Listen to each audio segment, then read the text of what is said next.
नमस्कार। आज हम आधुनिक भारतीय इतिहास के एक विश्व प्रसिद्ध टॉपिक को लेकर आपके सामने उपस्थित हुए हैं। सबसे पहले संकल्प सिविल सर्विसेज परिवार की ओर से आप सबों को हार्दिक शुभकामना और दीपावली और त्यौहार का छठ आने वाला है, इस हेतु असीम शुभकामनाएं। मित्रों, दीपावली और छठ के त्यौहार का समय है और आध्यात्मिक विषय पर हम चर्चा करें, ये हमारी जहन में आई और इसी बात को ध्यान में रखते हुए हमें एक बड़ा ही चर्चित वक्तव्य याद आया। उठो, जागो और तब तक न रुको जब तक कि लक्ष्य की प्राप्ति न हो सके। और यह विचार स्वामी विवेकानंद का है। तो हमारे आज का चर्चा का विषय होगा स्वामी विवेकानंद। मित्रों, इस नाम से पूरा विश्व परिचित है, जिन्होंने अपने ज्ञान की गंगा में पूरे विश्व को स्नान कराया। मित्रों, स्वामी विवेकानंद का जन्म 1863 ईस्वी 12 जनवरी की तारीख को वर्तमान कलकत्ता में हुआ। उनके पिता विश्वनाथ दत्त थे और माता भुवनेश्वरी देवी थी। कहते हैं कि बचपन में इनका नाम नरेंद्र दत्त रखा गया और बड़े नटखट विचार के ये थे, लेकिन धीरे धीरे जैसे जैसे समय बीतता गया अध्यात्म की तरफ ये मुड़ते गए और आध्यात्मिक विचारों में, आध्यात्मिक कार्यों में पूरी तरह से डूब गए। कहते हैं कि स्वामी विवेकानंद की आरंभिक शिक्षा कलकत्ता में हुई। कुछ वर्षों के लिए ये मध्य प्रदेश गए, जहाँ इन्होंने शिक्षा और अध्यात्म की ज्ञान ली। पुनः ये कलकत्ता आए और कलकत्ता आने के उपरांत एमए की पढ़ाई इन्होंने पूरी की। कॉलेज के दिनों में भी अपनी प्रतिभा से इन्होंने लोगों को प्रभावित किया और इसीलिए इनके कॉलेज के ही ब्रिटिश प्राध्यापक ने इनके विषय में कहा कि ऐसी प्रतिभा यूरोप के किसी विश्वविद्यालय के छात्रों में भी देखने को नहीं मिलती है। मित्रों, एक साथ स्वामी विवेकानंद ने आध्यात्मिक और भौतिकतावाद दोनों का ज्ञान लिया और कालांतर में इन दोनों के बीच इन्होंने सामंजस्यता बैठाया। कहते हैं कि पश्चिमी जगत भौतिकतावाद और पूर्वी जगत भारत आध्यात्मवाद को लेकर आदिकाल से चर्चित रहा है। स्वामी विवेकानंद छात्र जीवन से ही रामकृष्ण परमहंस के संपर्क में थे और दक्षिणेश्वर काली मंदिर वे जाया करते थे। स्वामी विवेकानंद रामकृष्ण परमहंस के विचारों से बहुत अधिक प्रभावित थे और धीरे धीरे उनके हर एक विचारों को, हर एक निर्देशों को अक्षरशः पालन करना उन्होंने आरंभ किया। अपने गुरु के इच्छा को ध्यान में रखते हुए स्वामी विवेकानंद संपूर्ण भारत की यात्रा किया। इन्होंने हिमालय से लेकर और कन्याकुमारी, गुजरात से लेकर बंगाल तक की यात्रा किया और इस क्रम में विभिन्न वर्गों, विभिन्न जातियों, विभिन्न धर्म के लोगों से मुलाकात की। अमीर और गरीब दोनों से मिले, दोनों के जीवन शैली को देखे और जितने भी इस क्रम में उन्हें धार्मिक स्थानें मिली, लगभग सबों की यात्रा की इन्होंने। स्वामी विवेकानंद को खेतरी महाराज, जो राजस्थान का एक रियासत था, राज्य था, वहाँ के शासक अजीत सिंह के द्वारा विवेकानंद की उपाधि दी गई और इस प्रकार नरेंद्र नाथ दत्त अब स्वामी विवेकानंद के नाम से चर्चित हुए। आने वाले समय में 1893 ईस्वी में विश्व धर्म संसद का आयोजन अमेरिका के शिकागो में हुआ और इस विश्व धर्म संसद में भाग लेने के लिए भारत की ओर से स्वामी विवेकानंद गए।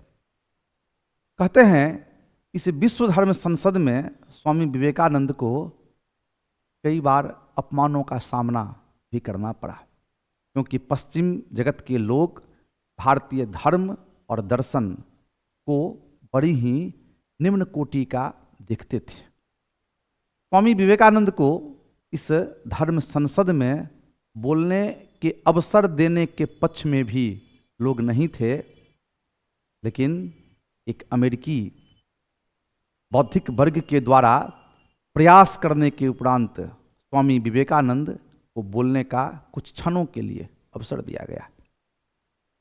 इस विश्व धर्म संसद में स्वामी विवेकानंद के द्वारा मेरे अमेरिका के भाइयों, माताओं और बहनों शब्दों के उद्बोधन के साथ अपने भाषण की शुरुआत की गई और कहते हैं इस धर्म संसद में बैठे हुए तमाम धर्माचार्य से लेकर आम लोगों तक के हृदय को ये बात छू गया।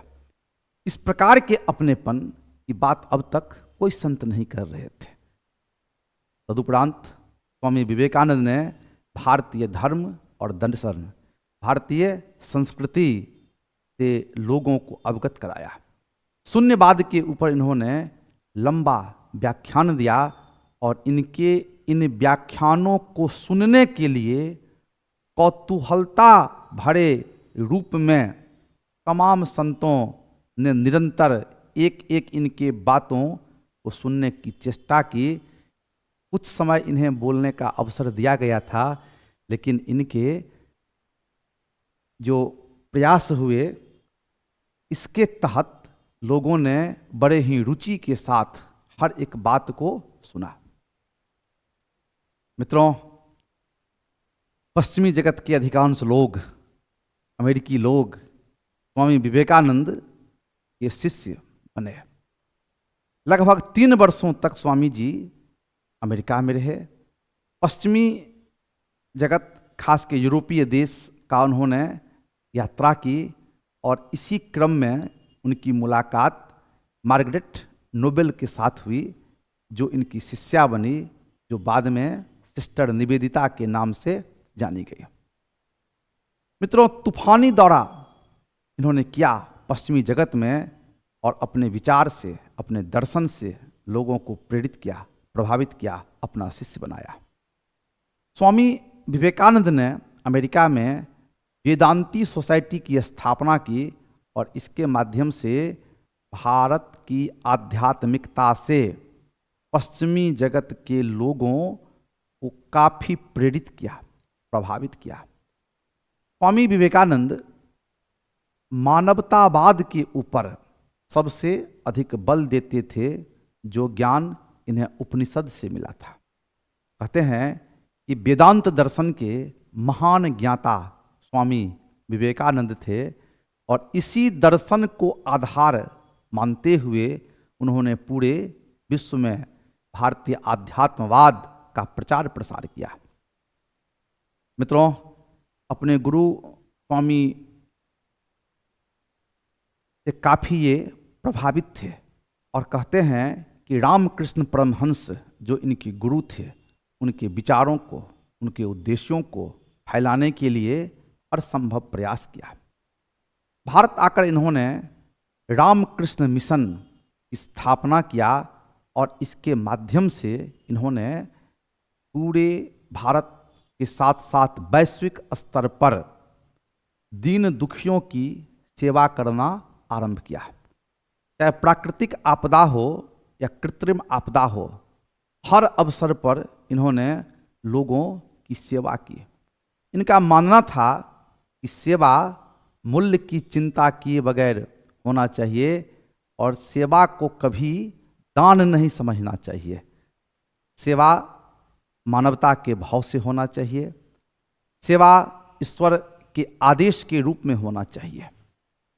इन्होंने कहा कि ऊंच नीच की भावना, जात पात की भावना, धार्मिक कट्टरता की भावना का परित्याग कर देना चाहिए, क्योंकि यहाँ छोटा से छोटा मानव ईश्वर का ही रूप है और निम्न से निम्न व्यक्ति की सेवा वो व्यक्ति की सेवा नहीं बल्कि ईश्वर की सेवा है, क्योंकि ईश्वर हर रूप में है। स्वामी विवेकानंद ईश्वर में आस्था रखते थे, बहुदेववाद को मानते थे, मूर्ति पूजा को मानते थे और ईश्वर को कण कण में समाये हुए स्वीकार करते थे। स्वामी विवेकानंद ने सर्वाधिक बल दीन दुखियों की सेवा के ऊपर उन्होंने दिया और कहते हैं कि रामकृष्ण मिशन जगह जगह स्थापित किए गए। इसका सबसे बड़ा केंद्र कलकत्ता का बेलूर मठ बना, लेकिन इसके अलावे भारत के हर एक क्षेत्र में उन्होंने इस प्रकार इस संस्थान की स्थापना की। अपने आप में बहुत बड़ी बात ये थी। मित्रों, जिस समय की बात हम कर रहे हैं उस समय भारत गुलाम था। हम आज़ादी से पहले की बात कर रहे हैं, जब भारत की गुलामी अपने शिखर पर था, भारत का शासन अंग्रेजों के हाथ में था, तब स्वामी विवेकानंद ने भारतीय विचारों से, भारतीय दर्शन से, भारत की संस्कृति से संपूर्ण जगत को प्रभावित किया। अपने आप में बड़ी बात थी। यहाँ एक रोचक बात बताते हैं कि स्वामी विवेकानंद के पिता विश्वनाथ दत्त पश्चिमी दर्शन से, पश्चिमी विचार से बड़ा प्रभावित थे, लेकिन स्वामी विवेकानंद ने भारतीय विचारों से संपूर्ण पश्चिम जगत को प्रेरित कर दिया, अपना अनुयायी बना लिया। मित्रों, स्वामी विवेकानंद की जो कार्य है, सुभाष चंद्र बोस ने इस पर टिप्पणी करते हुए कहा है कि स्वामी विवेकानंद आधुनिक राष्ट्रीय आंदोलन के पिता के समान थे। उन्होंने अपने विचारों से आध्यात्मिकता के साथ साथ राष्ट्रवाद की भावना से भी लोगों को प्रेरित किया, जो आने वाले समय में राष्ट्रीय आंदोलन में जान फूंक दी। इस प्रकार के विचार स्वामी विवेकानंद के प्रति सुभाष चंद्र बोस की सबसे बड़ी श्रद्धांजलि है।